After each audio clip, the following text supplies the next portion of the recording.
Así que Cristo es el todo para nosotros y es el todo para todos, aunque muchos no lo vean así ni lo quieran reconocer así. Y precisamente hoy, ya que estamos en este mes llamado de Navidad por la natividad, el nacimiento de nuestro Señor Jesucristo hace aproximadamente 2000 años, quiero compartir un tema con ustedes que es muy importante. Necesitamos nosotros ser una generación, pero trabajar con la siguiente generación y la que sigue también, que conozcamos por qué vino Jesús, por qué la Navidad, por qué esta celebración. En muchos casos se ha perdido la esencia de la celebración de Navidad. ¿Cuántos aquí saben por qué celebramos Navidad? Qué bueno. Pero hay que enseñarle a nuestros hijos y ellos a su vez a sus hijos de qué hacemos en diciembre, en esta temporada, por qué lo hacemos. Porque mira, hay mucha gente que celebra la Navidad o festeja la Navidad, pero no entiende qué pasó en Navidad.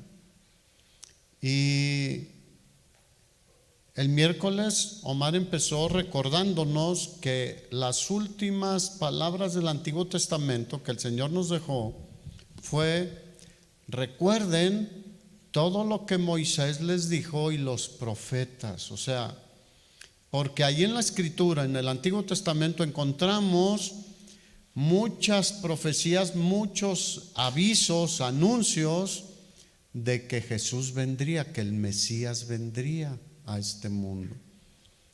Y mucha gente sabe que vino y tiene probablemente ahí algo en su casa, un adorno, un nacimiento, y tiene unas figuras ahí, pero pues ahí están decorativamente. Pero Cristo vino a morar en nuestros corazones, iluminar nuestras vidas, nuestras mentes y nuestras familias. El problema es de que hoy en día mucha gente, aún creyendo que Jesús vino y nació en este mundo, la gente sigue igual en su interior. Conocen la historia de la Navidad, pero sigue habiendo un gran vacío en sus vidas. Y ese vacío solamente lo llena Jesucristo. Mucha gente vive sin amor y Jesucristo vino a mostrarnos el amor, a darnos de su amor. Pero la buena noticia es de que toda persona puede tener un encuentro, una revelación de la Navidad. Y Dios nos usa a ti y a mí para que ellos entiendan de qué se trata la Navidad. Mucha gente en la historia bíblica de la Navidad, o bueno, algunos más, refiriéndome a aquellos personajes que vinieron desde el oriente porque querían ver a aquel que nacía por las promesas que Dios había hecho en Navidad. Y otra cosa importante es que no solo llena el vacío, ilumina nuestras vidas, sino que Él puede y hace feliz a todo hombre que le conoce y tiene un encuentro con Él. Así que es una historia sublime, sin igual. Es una historia gloriosa la que tenemos en este tiempo de Navidad. ¿Cuántos van a preparar un pozole, unos tamales, un atole o lo que cada quien acostumbra? ¡Qué bueno! aprovechemos para recordar este acontecimiento y celebrarlo. Claro que lo celebramos. Yo celebro que Jesús haya venido a este mundo por ti, por ti, por ti, por mí y por todos. El que creó todo se hizo hombre en un cuerpo semejante al nuestro. Pero ¿por qué vino Jesús? Bueno, hay un motivo también muy especial. Eclesiastés capítulo 7, versículo 29, el rey Salomón, después de indagar, escudriñar, leer mucho, estudiar mucho, investigar mucho,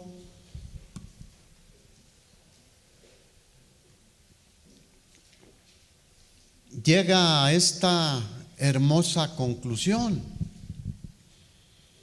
Dice: he aquí solamente esto he hallado, que Dios hizo al hombre recto.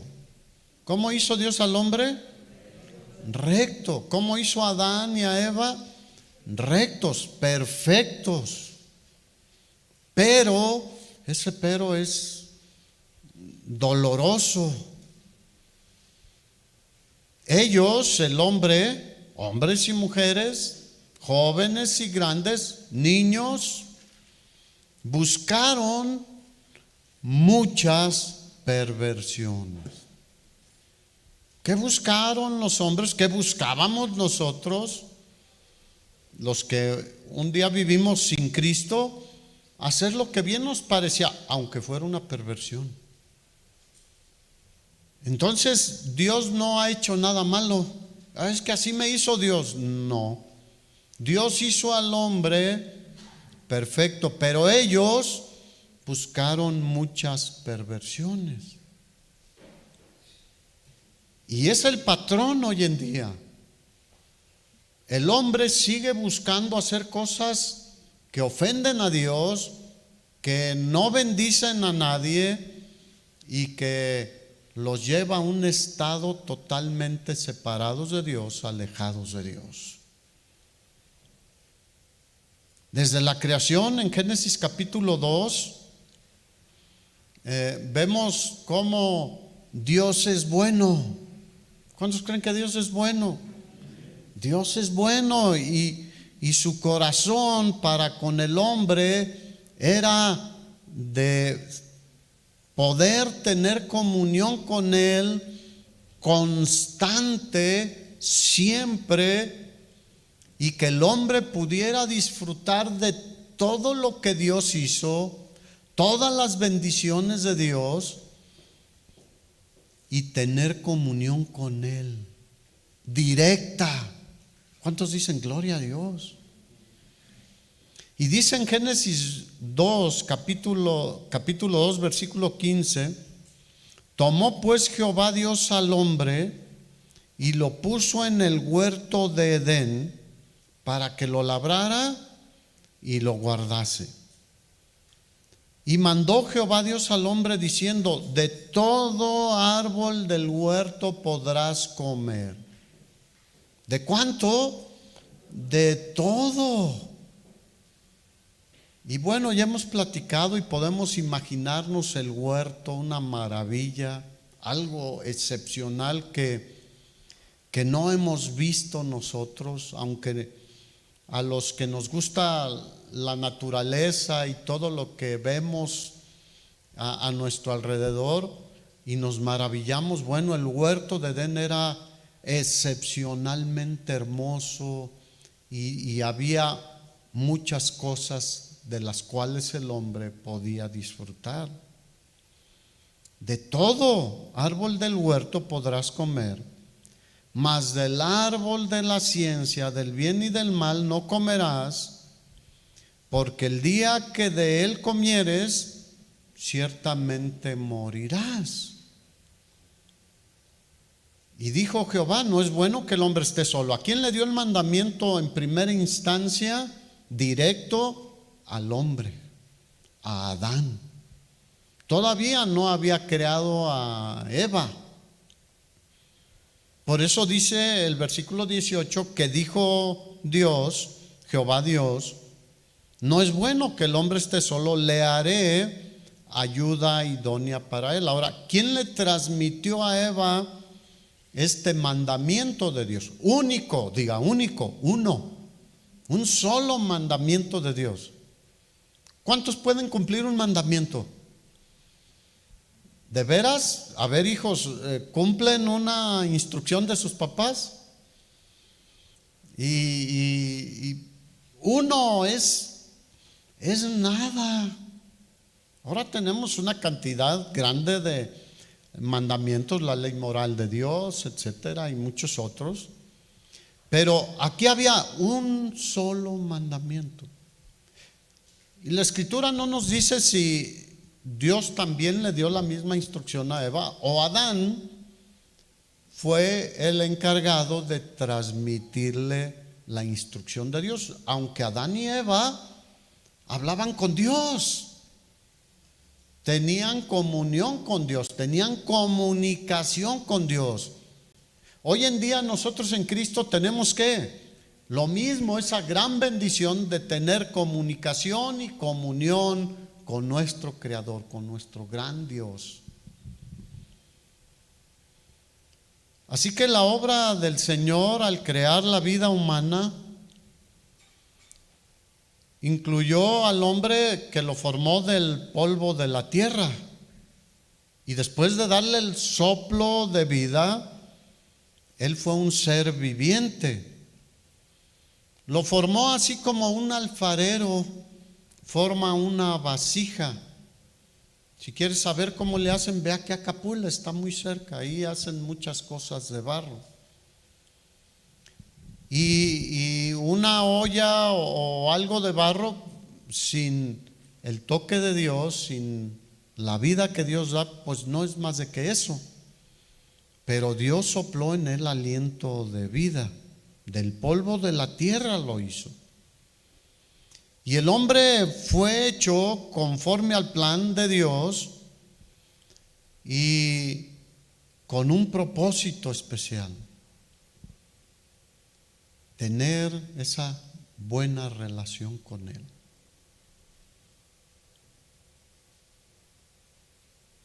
Hizo Dios a un hombre de la tierra, pero también un ser espiritual, con la capacidad de servir a Dios y de relacionarse con Él. Ante este panorama tan hermoso, no podemos dejar de sorprendernos de el efecto de la caída del hombre y tomar en cuenta las palabras de Salomón en Eclesiastés. Dios hizo al hombre perfecto, pero ellos decidieron desobedecer a Dios, ir en contra del mandamiento de Dios de no comer del fruto de un árbol.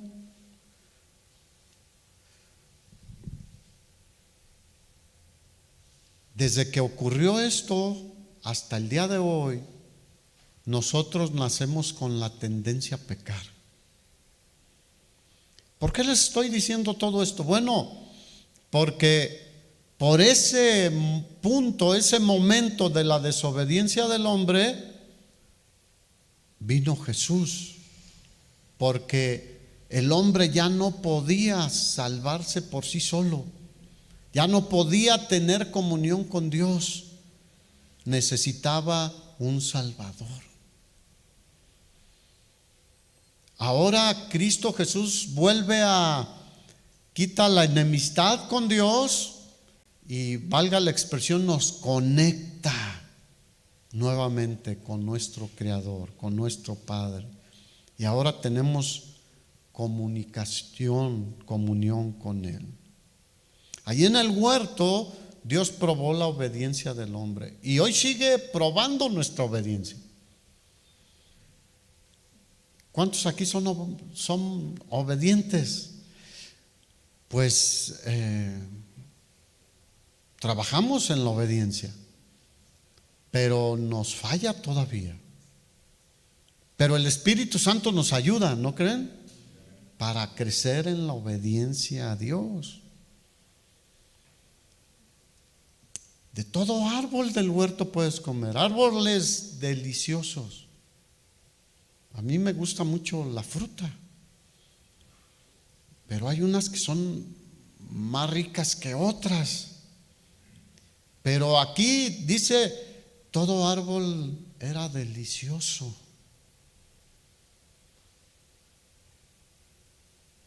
Había dos árboles especiales en el centro del huerto, el árbol de la vida y el árbol del conocimiento del bien y del mal. Hasta este punto, el hombre y la mujer solo conocían el bien, porque el bien es Dios y todo lo que Él hace con nosotros y todo lo que Él nos da, solamente conocían el bien. Y uno piensa, ¿qué necesidad de conocer el mal? Nosotros ya conocemos el bien y el mal, ¿sí o no? Vemos el bien de Dios y vemos el mal, que a veces batallamos con eso en nuestra carne, en nuestros cuerpos. El apóstol Pablo en Romanos dice, ¿quién me librará de este cuerpo de muerte? Porque hago lo que no quiero hacer y lo que quiero hacer que es bueno a veces no lo hago.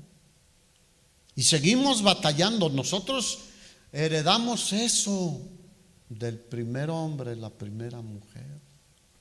El conocimiento del bien y del mal, la tendencia a buscar muchas desobediencias, muchas perversiones. Nada más leemos Romanos 1 y nos sorprendemos lo que dice, inspirado por el Espíritu Santo, cómo el hombre buscó muchas perversiones y que hoy las vemos crecer y aumentar terriblemente. El bien y el mal. Las cosas, el bien son las cosas que protegen la vida, que bendicen la vida, que bendicen al ser humano. El mal es lo que destruye al ser humano. ¿Qué necesidad de conocer el mal? Hoy en día, ¿qué es lo que está causando tanta destrucción, tanta muerte, tanto dolor, tantos desastres en nuestro país y en el mundo entero? El mal. Y la inclinación a hacer el mal.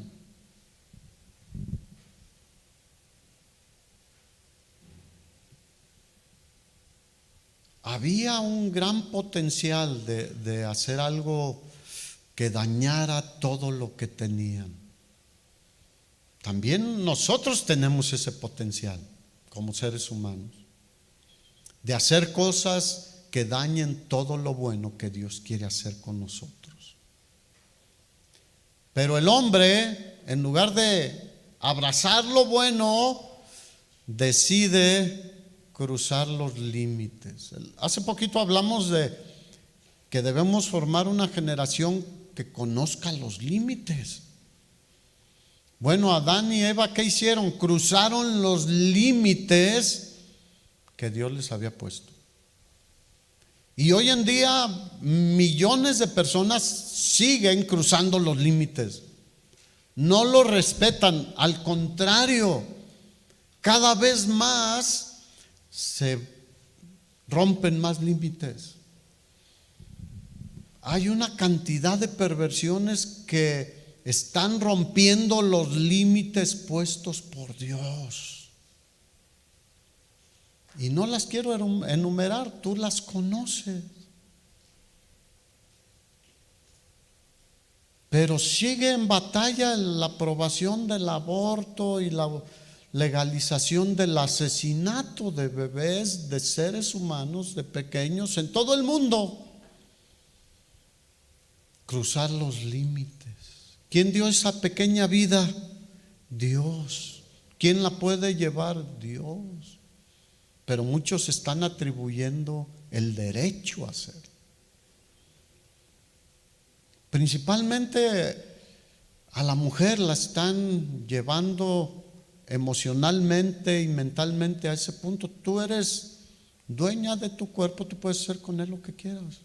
Si no quieres lo que llevas allá en el vientre, mátalo, porque es matarlo, aunque dicen que no.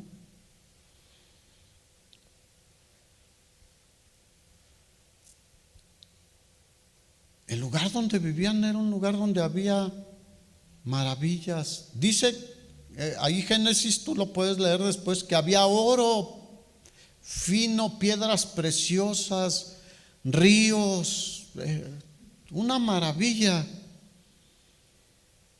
El huerto probablemente estaba en la región del Golfo Pérsico, en Mesopotamia, una zona bendecida con ríos, con agua y una naturaleza especial. Ahí en esa zona, Mesopotamia, en lo que es Babilonia, existió una de las maravillas del mundo antiguo. ¿Alguien se acuerda cuál era?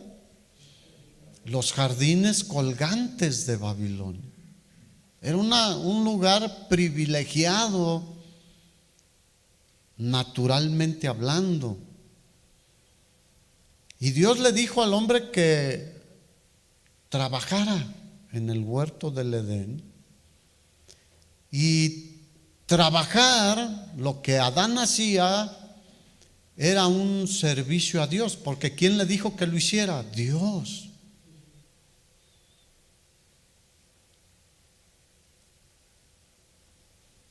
Así que cualquier trabajo que realicemos, también nosotros, ¿cuántos aquí trabajan?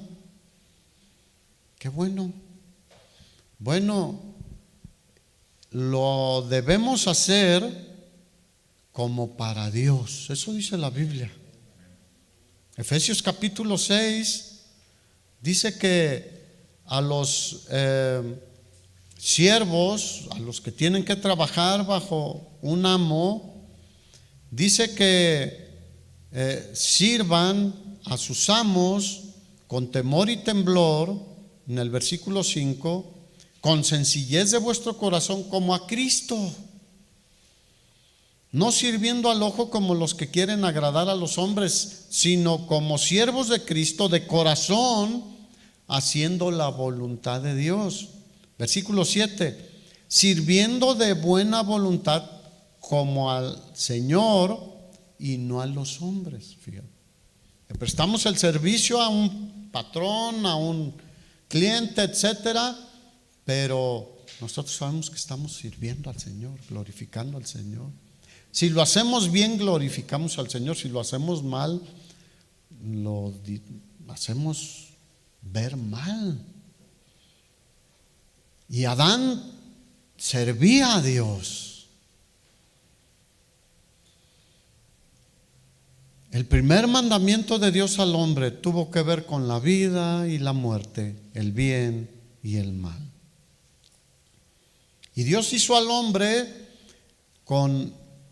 se le ha llamado el libre albedrío, la capacidad de tomar decisiones, la capacidad de ejercer responsabilidad moral. Y muchos dicen, no, yo no soy responsable. Bueno, Dios a todos nos ha dado una ley en su corazón. Somos responsables por esa ley, aun los que no conocen directamente la palabra de Dios. No hay pretexto para nadie.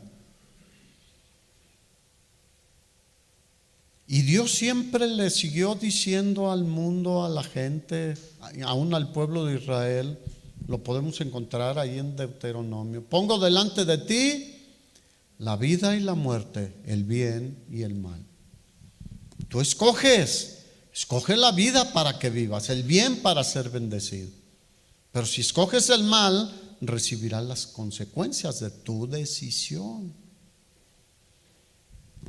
Entonces le dijo: el día que de ese árbol comas, ciertamente morirás. La palabra muerte significa separación.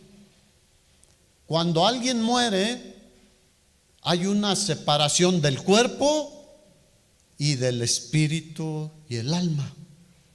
Cuando el cuerpo muere, cuando el cuerpo deja de funcionar, es porque salió el alma y el espíritu de esa persona. Hay una separación.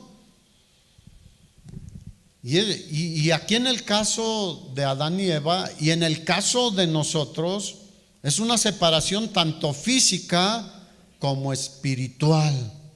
Y es eterna si no se tiene un arrepentimiento y una conversión al Señor. Ya no tenían la misma comunión con Dios. Estaban separados de Dios. En el momento de su pecado, porque muchos argumentan eso, Adán y Eva no murieron físicamente por la misericordia de Dios, pero murieron espiritualmente. Mira, Dios es tan bueno que aún así, ¿cuántos años le dio a Adán? ¿Alguien sabe cuántos vivió? 930 años. Diga, Dios es bueno. Hubo solo una persona que vivió, bueno, otra que vivió también más, pero el que más vivió, Matusalén, 969 años, 39 años más que Adán. Así que el efecto del pecado es el castigo al hombre, y donde había placer, porque el lugar era placentero y todo lo que tenían era placentero, era para gozarse, donde había gozo y alegría y placer, apareció el dolor. ¿Cuánto les gusta el dolor? Mira, cuando nos duele algo, una muela, un diente, una rodilla o algo, entonces entendemos muchas cosas. Pero no había dolor. El pecado trajo el dolor. Y en contraste con la abundancia que tenían, los árboles del huerto producían abundantemente. Ahora no tenían esa abundancia y tenían que trabajar para su subsistencia con dolor y con duro trabajo. En contraste del compañerismo perfecto con Dios, pero también del hombre y la mujer. ¿Cuántos saben que ahí tuvo consecuencias la relación de pareja también? Ahora vivían separados de Dios y en conflicto. Porque a veces hay tanto conflicto en los matrimonios, en las relaciones de pareja.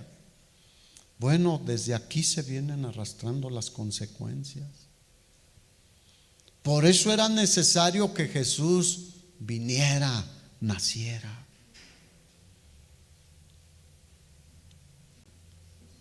Así que las consecuencias fueron la muerte, el duro trabajo, el sudor, las espinas. Pero vino también algo, una lucha que Dios mismo señaló aquí en el libro de Génesis, entre la simiente del hombre, de la mujer, y la simiente de Satanás. Y desde aquí, desde Génesis, es trazada la línea por donde vendría Jesús. Génesis capítulo 3, después de que pecaron y cayeron en desobediencia, traspasaron los límites, dice que oyeron la voz de Jehová Dios que se paseaba en el huerto al aire del día. Y el hombre y su mujer se escondieron de la presencia de Jehová entre los árboles del huerto. Mas Jehová Dios llamó al hombre y le dijo: ¿dónde estás tú? Y él respondió, fíjate bien, Oí tu voz en el huerto y tuve miedo. ¿Cuándo había tenido miedo el hombre? Nunca. No sabían lo que era eso. ¿Y quién ha de tener temor de Dios si hace lo bueno? Si busca una vida perfecta y recta delante de Dios. Y vuelvo al punto que hemos dicho muchas veces. No, al hablar de vida perfecta y recta es trabajando en la obediencia, siguiendo sus pasos, porque no somos perfectos. Un día seremos perfeccionados. Oí tu voz y tuve miedo porque estaba desnudo y me escondí. Entró la malicia en ellos. Y Dios le dijo: ¿quién te enseñó que estabas desnudo? ¿Quién te enseñó? ¿Has comido del árbol que yo te mandé que no comieses? Dios sabía, sí o no, pero estaba esperando ver una respuesta en Adán y en Eva, principalmente en Adán. Aquí se está dirigiendo ¿a quién? Al hombre. Y él respondió: la mujer que me diste por compañera me dio del árbol y yo comí. Entonces Jehová dijo a la mujer: ¿qué es lo que has hecho? Y dijo la mujer: la serpiente me engañó y comí. Tú conoces la historia de cómo le engañó. Con una promesa también de Satanás. ¿Cuántos saben que él también hace promesas? Ha engañado a muchos prometiéndoles vivir mucho, disfrutar mucho, tener mucho, y que no va a pasar nada el día que se mueren. Bueno, les prometió ser igual a Dios. Qué terrible que el hombre muchas veces buscamos ser igual a Dios, que fue el deseo de Satanás, por eso cayó del cielo. Y la mujer dijo: la serpiente me engañó y comí. Y Jehová Dios dijo a la serpiente: por cuanto esto hiciste, maldita serás entre todas las bestias y entre todos los animales del campo. Sobre tu pecho andarás y polvo comerás todos los días de tu vida. Allá había dos serpientes: la serpiente natural, pero la serpiente espiritual, que la misma Biblia dice, el cual se llama diablo y Satanás, el adversario de Dios, el enemigo de Dios y de nosotros también, y de todo ser humano, aunque piensen que no. Versículo 15. Aquí le estaba hablando ya a la serpiente espiritual. Y pondré enemistad entre ti y la mujer. Y pon atención en esto. ¿Entre quién dijo? Entre ti, Satanás, y la mujer. Pero el asunto importante no está ahí, aunque tiene mucha importancia también.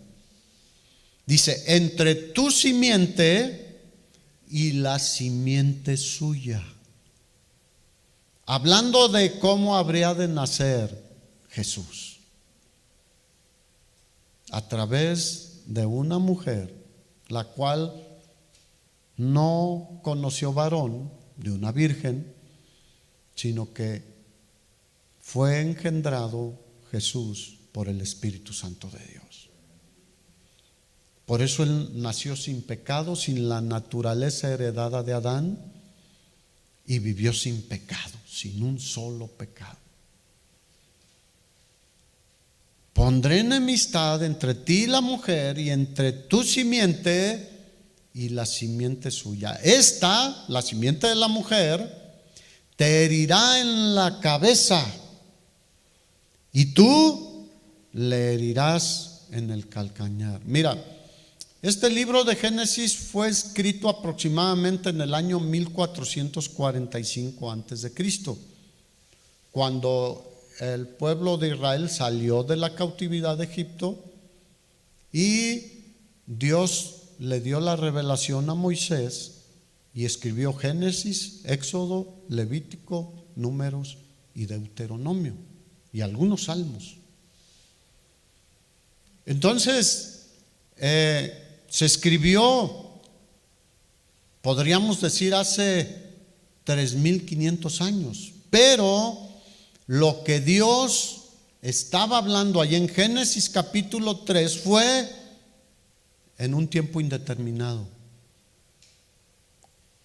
antes de que empezara toda la raza humana a multiplicarse. En los principios, ¿cuántos años vivió Adán y Eva bien disfrutando de todo lo que no lo podemos determinar?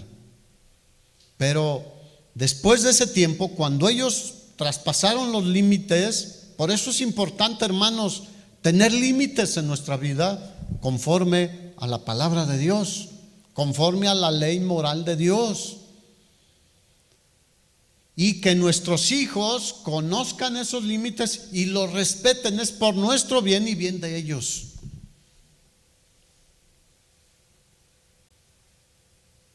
Así que, fíjate, ellos escucharon la voz, a pesar de haber pecado, de Dios que se paseaba en el huerto. O sea, Dios vino en la manera que antes se presentaba con ellos. Apareció y habla a ellos no de una forma agresiva. Si se fijan que no habló enojado ni con una ira, habló normal con ellos, con bondad, a pesar de que habían desobedecido. Cuando nosotros nos enojamos, ¿cómo hablamos? ¿O cómo nos movemos? Como muy diferente. No, Dios es diferente y quiere que nos parezcamos a Él.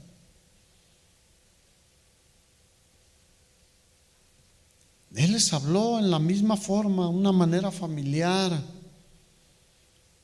al aire del día, pero ellos se escondieron de la presencia de Dios. Sintieron temor, probablemente la sensación de culpa, algo que para ellos había sido extraño. El temor era extraño, la culpa también. Al que antes recibían con gozo, ahora no lo querían ver, no querían hablar con Él.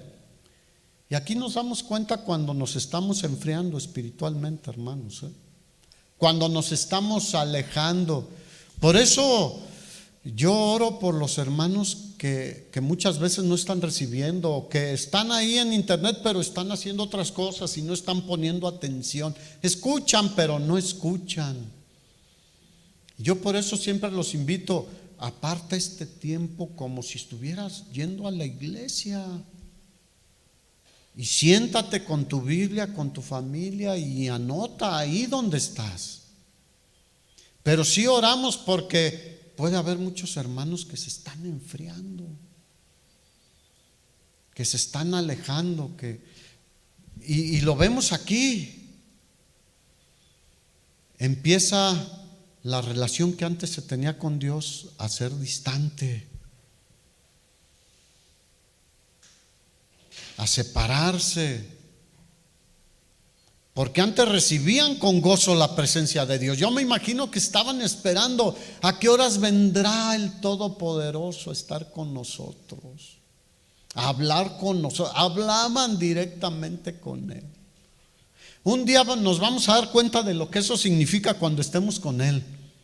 Solo de verlo, solo de contemplar su hermosura, su grandeza, su majestad, y hablar, escuchar su voz. ¿Qué forma tan torpe del hombre, que así somos, de pensar que podemos escaparnos de la presencia de Dios? Mira, el Salmo 139, no lo vamos a leer, pero el Salmo 139 habla de la omnisciencia y la omnipresencia de Dios. Y es un salmo de David que dice: ¿a dónde me iré de tu espíritu? ¿A dónde huiré de tu presencia? Tú lo conoces todo de mí, aún mis pensamientos, aún no está la palabra en mi boca y tú ya la sabes. Si me fuere a lo más profundo del mar, ahí estás tú. A lo más profundo de la tierra, ahí estás tú. A lo más alto en el cielo, allá estás tú. Tú lo llenas todo, tú estás en todo lugar. Omnisciencia de Dios, omnipresencia de Dios. Ese es nuestro Dios, hermano.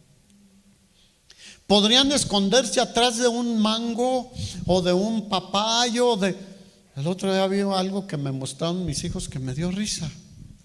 Un elefante medianito, no tan bebé, ya un adolescente, vamos a llamarlo, que andaba robando. Por lo que hizo, se entiende que entendía cañas de un sembradío de caña y comiendo, pues yo creo que le gustaba dulcecita la caña, imagínate. Y llegan los dueños y lo descubren en ese punto, y el elefantito corre y se trata de esconder tras de un árbol que su tronco era como de ese tubo o de este poste o el que vean. Pero tú sabes, un elefante, pues aunque sea un jovencito, está voluminoso. Y da risa ver cómo se quería esconder de los que sabía que les estaba tomando su producto. Bueno, así es lo que el hombre quiso hacer, esconderse de Dios. ¿Cuántos prefieren estar en la presencia de Dios?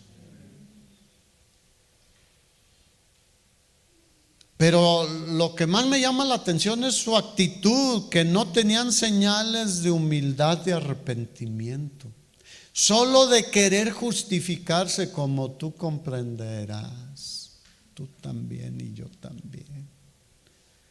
¿A poco no tratamos de justificarnos casi siempre que nos descubren en algo y no mostramos una actitud de verdadero arrepentimiento, de dolor por haber traspasado los límites? Y empiezan a querer echarse culpas, como tú comprenderás.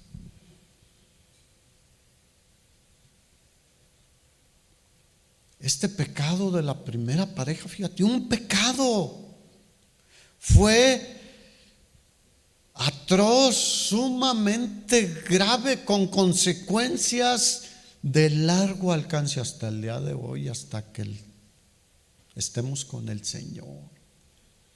Fíjate, llevamos en lo que bíblicamente podemos ver 6,000 años de existencia del ser humano, y ese pecado ha causado estragos terribles. Tú conoces la historia, 1000 años de la era antigua. ¿Qué pasó? Los hombres buscaban de continuo pecar y Dios mandó el diluvio y acabó con todos. Solo 8 personas sobrevivieron porque Noé halló gracia delante de Dios. Un solo pecado, fíjate las grandes y graves consecuencias que ocasionó. Tanta enfermedad, tanto dolor. De ahí inició todo, hermanos. Deshonraron a Dios, fueron ingratos con aquel que los bendecía. Desobedecieron al que es digno de obedecer con gusto y con alegría. Así que, mira, a la serpiente natural le dijo: maldita serás, te arrastrarás. Podemos imaginarnos que probablemente no se arrastraba. Probablemente era un animal amigable, porque pues no se explica de qué otra manera Eva hablaba con la serpiente. Pero al animal también recibe consecuencias, dice: te arrastrarás. Por eso deja ver que probablemente no se arrastraba. Y comerás polvo todos los días de tu vida, como un recordatorio de cómo había sido un instrumento de Satanás. Y hoy en día hay muchos instrumentos de Satanás. Y no hablo de animales, sino de personas.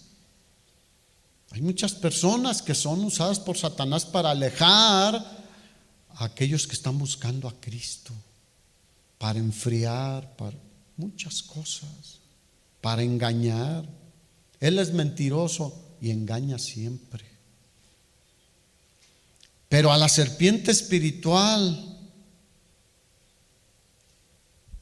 él había desagradado más a Dios. Le dijo: vas a ser destruido por la simiente de la mujer. La simiente de los que tú engañaste te va a destruir, te va a acabar. ¿Quién es la simiente de la mujer? Diga: Jesús, el Mesías.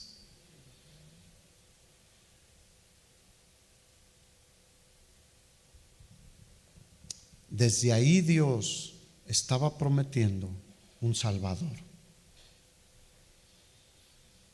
Estaba prometiendo la salvación de los hombres del pecado.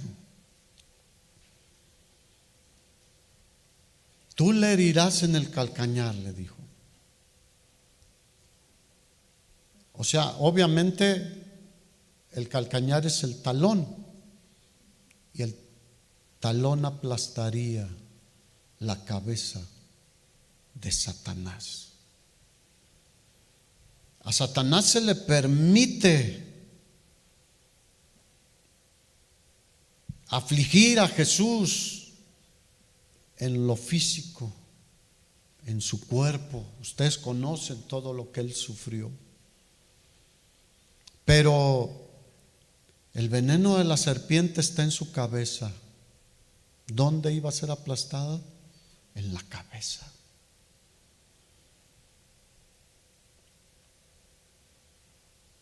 Cristo es el segundo Adán, que dice la palabra de Dios en Romanos, el cual se hizo maldición por nosotros, quien sudó grandes gotas de sangre cuando agonizaba ahí en el huerto, cuando estaba sintiendo la cercanía de lo que vendría, quien llevó la corona de espinas, quien fue golpeado, maltratado y colgado en un madero, le mordió en el calcañar, le hirió en el calcañar, pero él aplastó la cabeza de Satanás. ¿Cuántos saben que Satanás ya está derrotado?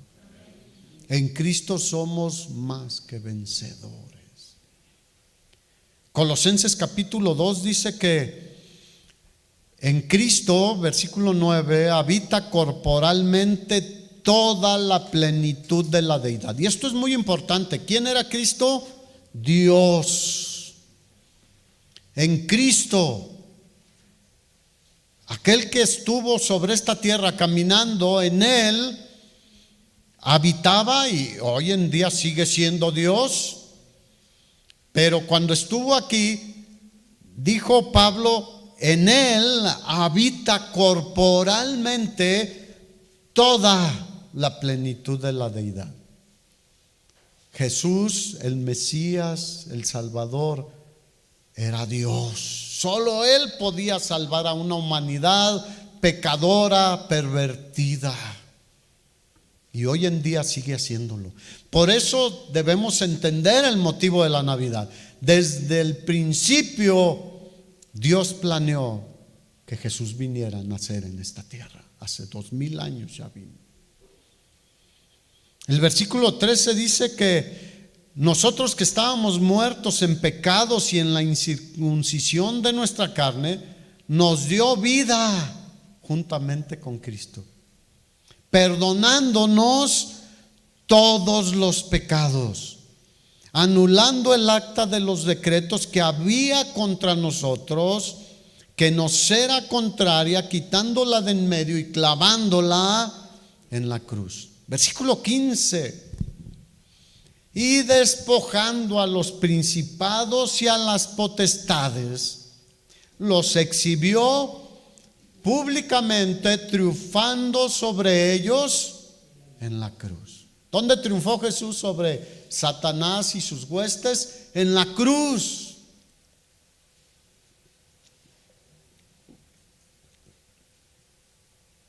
Pero era importante el nacimiento de Jesús para poder ir a la cruz, lo cual sucedió aproximadamente 33 años después de que él nació.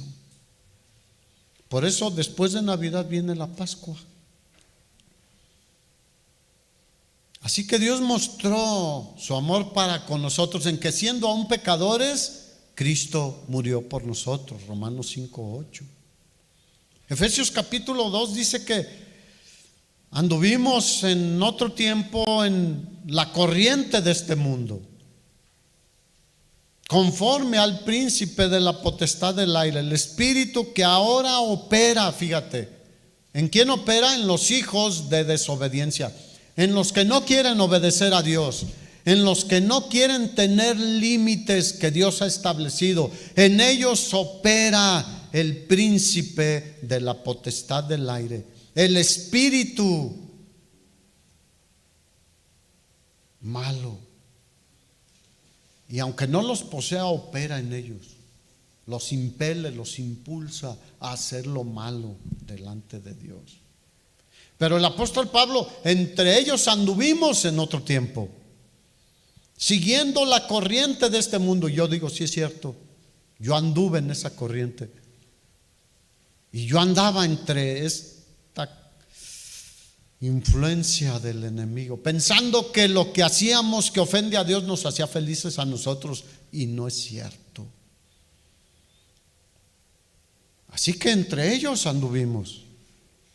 Pero Dios, que es rico en misericordia, por su gran amor con que nos amó, aun estando nosotros muertos en pecado, nos dio vida juntamente con Cristo. Por gracia sois salvos. Para eso nació Jesús, hermanos. Por eso es la Navidad algo tan especial para nosotros como cristianos. Antes era especial por la cena, la convivencia, la fiesta, el alcohol, el ponche con piquete, etcétera.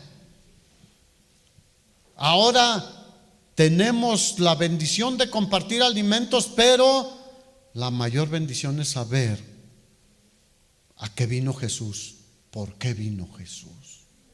Enseñémosles a nuestros hijos.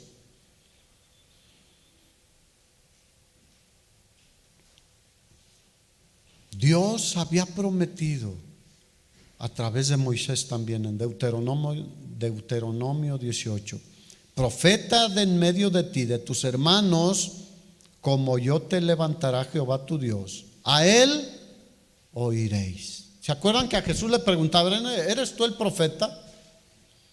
A Moisés, a Juan el Bautista también le preguntaron, y él dijo, yo no soy, viene atrás de mí.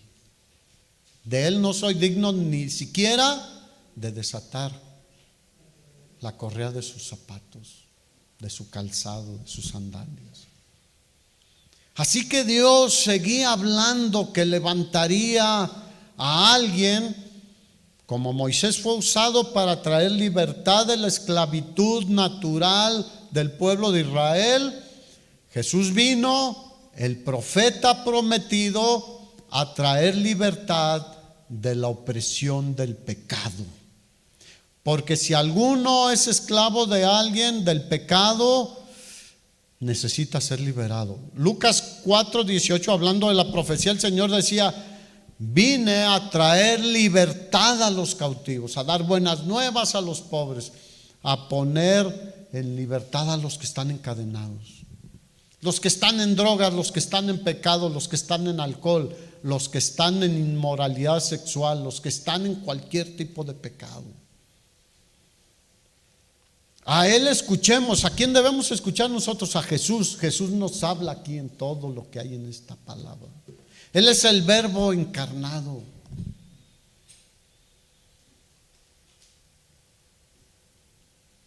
Isaías capítulo 7, sigue el Señor dando muestras y hablando de quién habría de venir.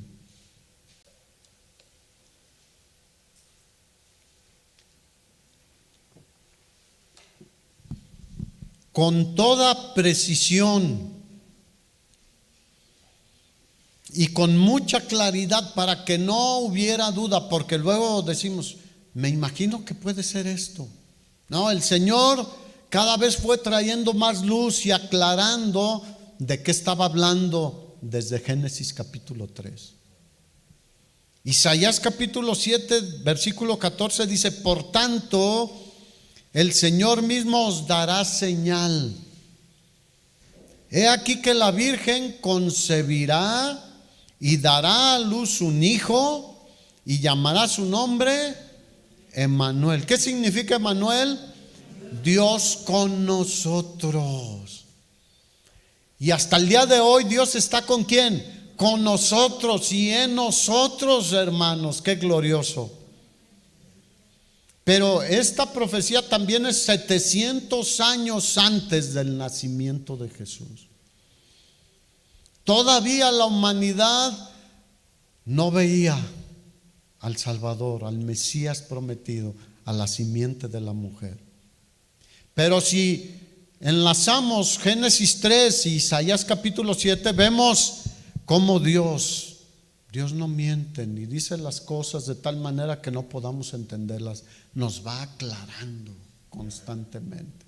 Y nosotros tenemos la gran bendición de tener toda la revelación que Dios quiso darnos en este libro, la Biblia, que es la palabra de Dios, certera, útil para enseñar, para redarguir, para corregir y para instruir en justicia. Y penetra hasta partir el alma y el espíritu, las coyunturas y los tuétanos, y nos abre el entendimiento. ¿A cuántos les abrió el entendimiento? Yo era muy entendido de muchas otras cosas, pero no de las cosas de Dios. Y me abrió el entendimiento, penetró la palabra hasta lo más profundo y dije: nunca había pensado en esto, ni nunca había entendido esto. Para mí fue como prender la luz en un lugar de suma oscuridad, de densa oscuridad, como aquella oscuridad que vino a Egipto, que las tinieblas eran tantas que no podían verse a la distancia de estirar una mano. Así era la oscuridad que había en mi vida, y de repente vino la luz, y ahora veo al glorioso Salvador, y ahora sé para qué vino y lo que sigue haciendo y lo que quiere que nosotros transmitamos. Nosotros somos la luz en este mundo. Él es la luz verdadera, pero nosotros reflejamos su luz y llevamos su luz a otros.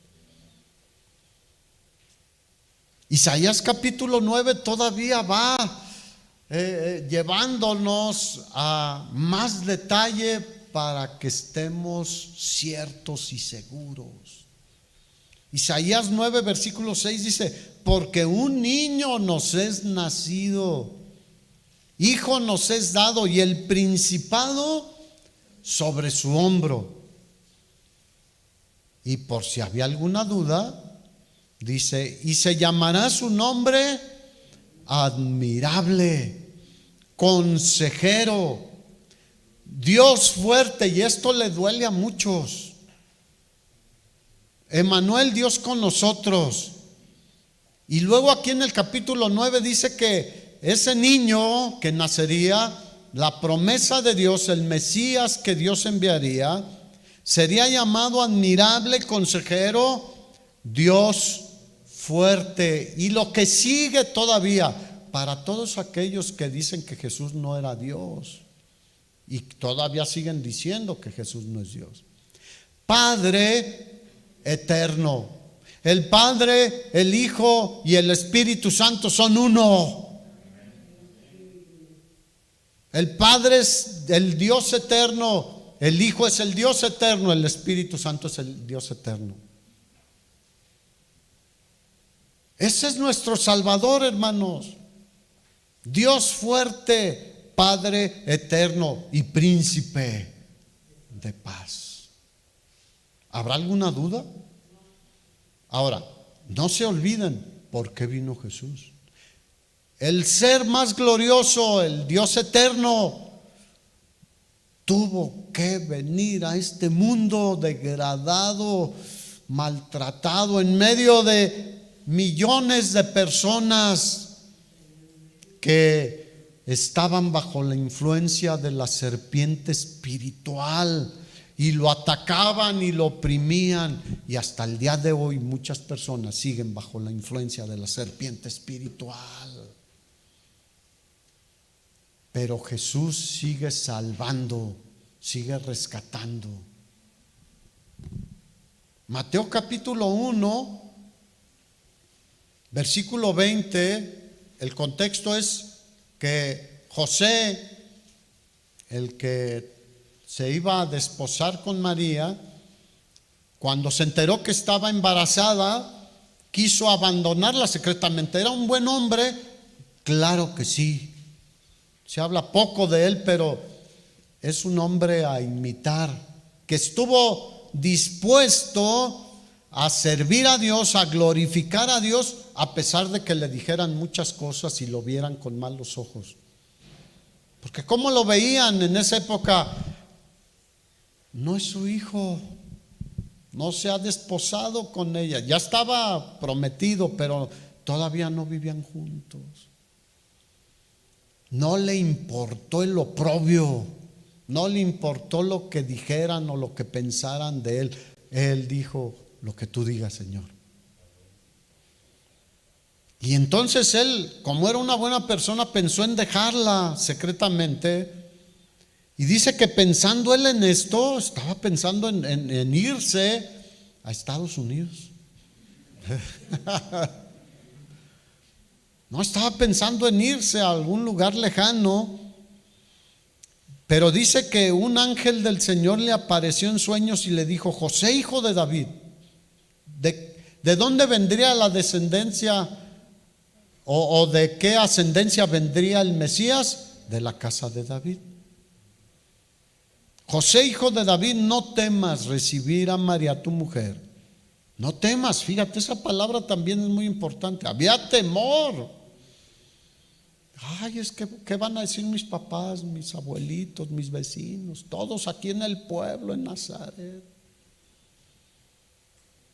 No temas recibir a María tu mujer, porque lo que en ella es engendrado del Espíritu Santo es. Él no fue procreado por un hombre, él fue engendrado por el Espíritu Santo de Dios, sin pecado, sin mancha, como nosotros. Y dará a luz un hijo y llamará su nombre Jesús, porque él salvará a su pueblo de sus pecados. ¿A qué vino Jesús? A salvarnos de nuestros pecados. Todo esto aconteció para que se cumpliese lo dicho por el Señor por medio del profeta, cuando dijo: he aquí una virgen concebirá y dará a luz un hijo, y llamará su nombre Manuel, que traducido es Dios con nosotros. Todo estaba aquí.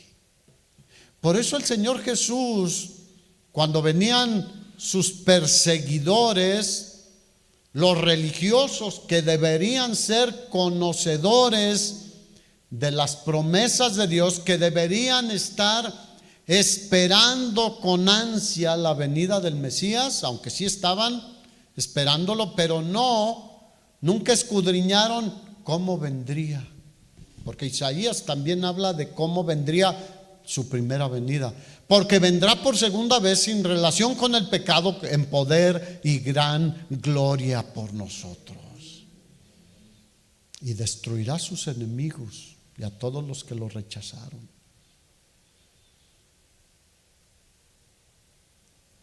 Les dijo: escudriñen las escrituras, porque le preguntaban: ¿eres tú el profeta? ¿Eres tú el Mesías? Dínoslo directamente.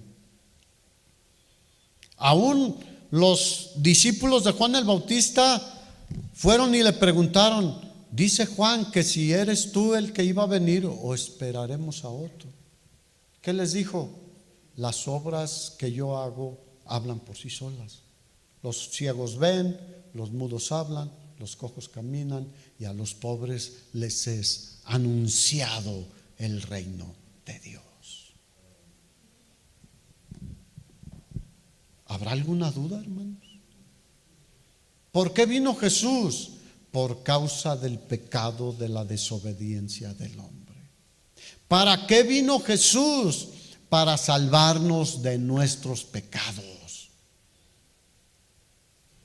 Mira, alguien nos puede agredir físicamente y quitarnos la vida, pero sabemos que nuestra vida no termina aquí, que nosotros iremos con Él eternamente. Pero los pecados, si Él no nos limpia de todo pecado, estaremos perdidos, separados de Él por toda la eternidad, en el infierno, no en el cielo, sufriendo toda una eternidad separados de Dios. Él vino para que estemos todos juntos como familia con Dios a perdonar nuestros pecados. Vino por causa del pecado, murió a causa de nuestros pecados, sufrió nuestros castigos, nuestros dolores. Por su llaga nosotros fuimos salvados. Ese es el verdadero motivo de la Navidad, el nacimiento de Jesús. Venir a salvarnos por causa de nuestros pecados. El pecado destruye, el pecado cada vez lleva a las personas a degenerarse más, a buscar muchas perversiones. Hermanos, es un tiempo glorioso recordar la venida de Jesús. Como lo decimos en otros años, no dejemos que nos gane solo una emoción, un sentimiento, porque hay un ambiente especial. Pero aprovechemos este tiempo. Yo lo estoy aprovechando desde aquí con ustedes, con los que nos escuchan, para que transmitamos este mensaje. Y probablemente lo puede escuchar alguien que no es creyente y pudiera voltear los ojos al cielo y no seguir escondiéndose de Dios, no seguir huyendo de Dios, no seguir en la corriente de este mundo bajo la influencia del enemigo. Navidad, tiempo especial. Para eso vino Jesús. Y vino por causa del pecado. Divulguemos esto, hermanos. Y disfrutemos y gocémonos y cenemos y descansemos, pero comuniquemos este mensaje, hermanos. Amén. Ponte de pie, vamos a orar. Por eso al final cantamos: Cristo del mundo, ¿qué? La luz. Cristo sigue siendo la luz del mundo. Todo aquel que en Él cree no andará en tinieblas. Todo aquel que en Él confía no andará en tinieblas, sino que verá la luz de la vida de Jesús. ¿Cuántos dicen gracias, Padre, por el nacimiento de nuestro Señor Jesucristo? Muchos tienen solo un regocijo en lo natural y un nacimiento ahí en su casa, pero no han entendido por qué tuvo que nacer Jesús en ese lugar insalubre, inadecuado para el Creador de todo, por causa del pecado. Pero eso nos compromete a ti y a mí también, a apartarnos cada vez más del pecado. Con una sola ofrenda, el Señor, dice Hebreos, hizo perfectos para siempre a los santificados. Un solo pecado causó un estrago terrible. Una sola ofrenda vino a rescatar a todo aquel que en Él cree. Y toda la humanidad cabe en ese rescate que el Señor hizo, en ese sacrificio que Él hizo. Todos, tus papás, tus abuelos, tus hijos, tus nietos, tus amigos, tus conocidos, tus vecinos, los chinos, los rusos, los europeos, los americanos, todos cabemos en esa salvación. En esa cruz llevó el castigo que nosotros todos merecíamos. Pero todo aquel que en Él cree no se perderá, sino que tendrá vida eterna con Él. ¿Por qué no le dices: Señor, ayúdanos a transmitir este mensaje, a compartir con nuestros seres cercanos y los que podamos? Que el pecado es terrible, causa mucho dolor, llanto y muerte, separación eterna, dolor eterno. Y para eso vino Jesús, para deshacer las obras del diablo. Podemos cantar otra vez: Cristo del mundo la luz. ¿Por qué no le damos gracias a Jesús cada uno? Gracias porque tú pagaste por todo lo que yo hice mal y sigo haciendo mal.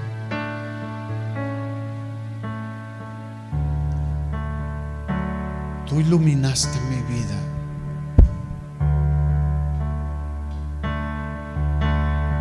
Tú me trasladaste del reino de las tinieblas al reino de tu luz admirable. Gracias, Señor.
El Señor le bendiga mucho, hermano. Sea usted también de bendición esta semana y comparte este mensaje con los demás. Hay muchas personas en su trabajo, en su colonia, que necesitan escuchar este mensaje. Y si usted quiere, nos vemos aquí también el miércoles a las 7. Que el Señor le guarde y le proteja.